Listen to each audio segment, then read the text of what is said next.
Hello! Hello, this is our reflection for the UDL little peer teaching we just did.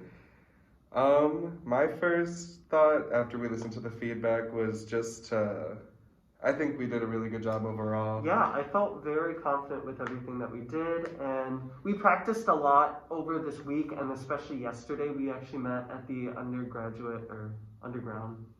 The library. Yeah. And we really practiced scaffolding the lesson, and I think we executed it exactly how we practiced it. So I was really excited about that. Yeah, it was really easy because we kept the colors and shapes consistent in both of our visual aids, so it was really easy for me to take, or just to reference back to Aaron's visual aids because he taught the rhythm first, and then I was just able to, I don't know, I just think that the flow of the lesson was really good is what I'm trying to say. Yeah, totally. But then I think for the visual aids, I think that if we did this lesson again, we would choose more like distinct colors, more vibrant colors, just to distinguish between the different rhythms a little bit more.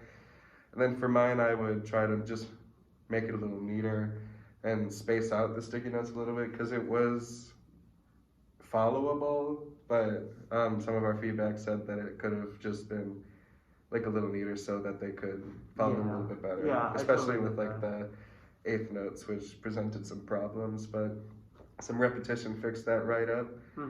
I think for colors, I would have substituted the yellow for like a blue because we had orange and red, which were kind of distinguishable.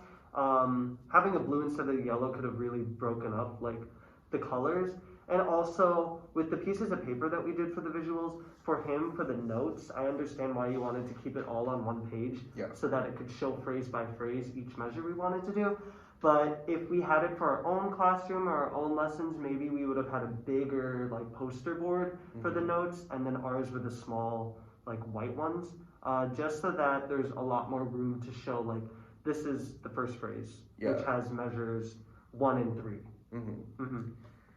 And then for the body percussion aspect of it, one of our critiques was that it was just using a lot of hands, which might not be like feasible in a classroom with every student.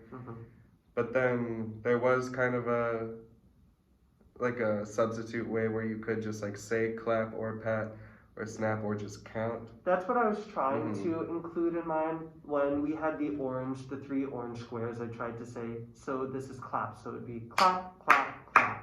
I should have made it more distinguishable, saying, if you didn't want to clap, feel free to just say clap, the word clap 3 times. And same with the pats in the video, you could see that too. I did pat, pat, pat, pat, pat, pat. While also incorporating a body movement, you could also do just saying the words.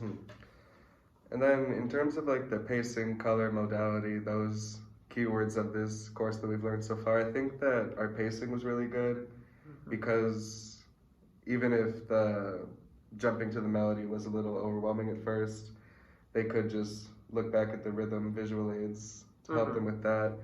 And I think color was strong for what we had, at least. I also really liked the way that we divided the song. We found 3 different reoccurring rhythms in it, and I broke those rhythms down and saw that there was quarter notes, a dotted half note, and then an eighth note. And then I taught those 3, and then I taught the 3 different measures, which were the quarter notes, the dotted half note, and then the quarter note, 2 eighth notes, and the quarter note.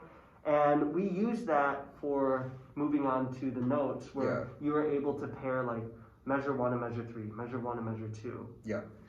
And then, what was I going to say? Something about, because from phrase to phrase in the piece, it is pretty similar. So I made sure to distinguish between because it was just like a slight difference in notes, but the same rhythm.